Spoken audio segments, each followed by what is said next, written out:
Misery's Company by Garnet and Opal.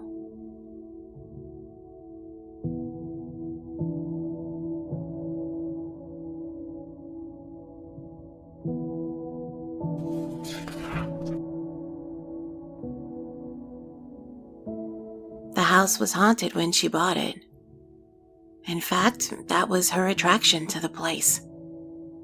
The wiring was out of code. There was a pinprick leak in the main drain plumbing, and there were no overhead lights installed anywhere in the house. It was 75 years old, unmodified, remote. The only telephone was on a pole near the street, and haunted. With all those detractors, the price was unbeatable. Maggie moved into her new, old house as soon as the papers were signed. She brought some clothing, food, some bottled water, and a few other things. After she ate, she cuddled up on the floor with a quilt. At midnight, the ghost started walking through the upstairs. Crying as he entered each room, he called out a woman's name. Maggie heard him coming down the stairs toward the living room, so she sat cross-legged and waited for him. She turned on her portable lantern. His face looked young, but he was almost 20 when he died. His hair was long, and he wore small round eyeglasses. Tears streaked his face. Maggie called him by name. "Tim!" Startled, the ghost spun around and glared at her. "I know who you're looking for," she said. "I have some pictures for you."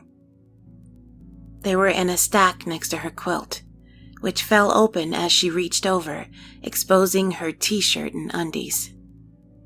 The ghost continued to glare. Maggie held up a photo. "Here's Doreen at your funeral." Then another. "Here's Doreen at her wedding." The ghost shook for a moment, and then tears flowed down his cheeks. He came closer to peer at the photograph. "Doreen?"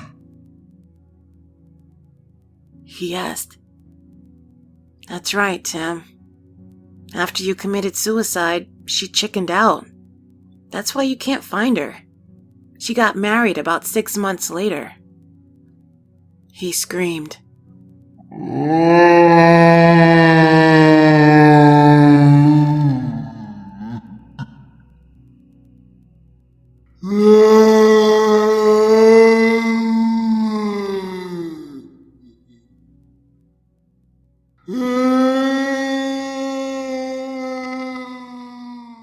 She moved on, Tim. She moved on from your relationship, and she moved on from this earth. Here is a picture of her gravestone next to her husband's.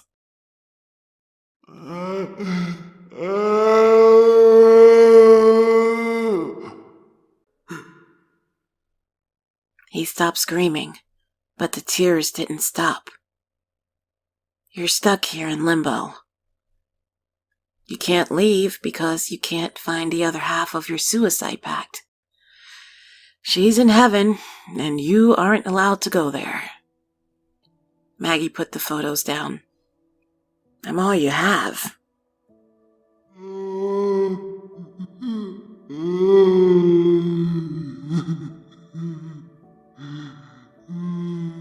Sobbing, the ghost crumpled to the floor.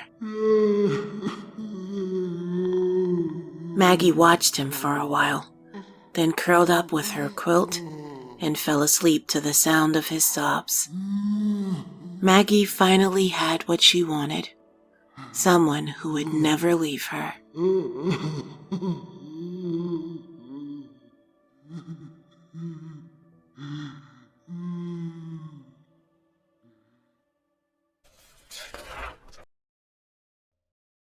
Today, I am being joined by the Reddit user GarnetAndOpal. Thank you for joining us on I Found It on Reddit, Phoenix. Thank you for inviting me. My feeling is that the story, no matter what it is, if it's a zombie story, a spaceman story, no matter what it is, it's about people Mm-hmm. and the relationships they have with one. And the relationships they have with one another. Mm-hmm. Yeah. Like, even if it's hunter and hunted, what is this? Is this a, Hatfield and McCoy kind of thing? They always fight, or is it something personal? Mm-hmm. Or even in like a ghost story, there's a reason that the ghost is haunting. Yes. And the person who finds this ghost or is interacting with this ghost, what is their motivation? Were they looking for a ghost? Are they scared by the ghost? Are they threatened by the ghost? Like, I got to take care of this ghost, otherwise the ghost will tell somebody I did blah, blah, blah. I love that. I love that. If once you get that down, like you're working with real people at that point. You're working with a human being at that point. Mm-hmm. You're working with an actual story. Actual people. Yeah, with actual people. You're giving these characters depth at that point. And the story can go anywhere. Is that what happened with Misery's Company for you? Yeah, that was a person. I decided I was going to have a person haunt a ghost. Yes. Like, blew my mind. I was like, oh my God, what?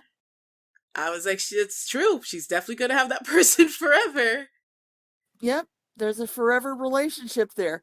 It's not conventional. Nah, no.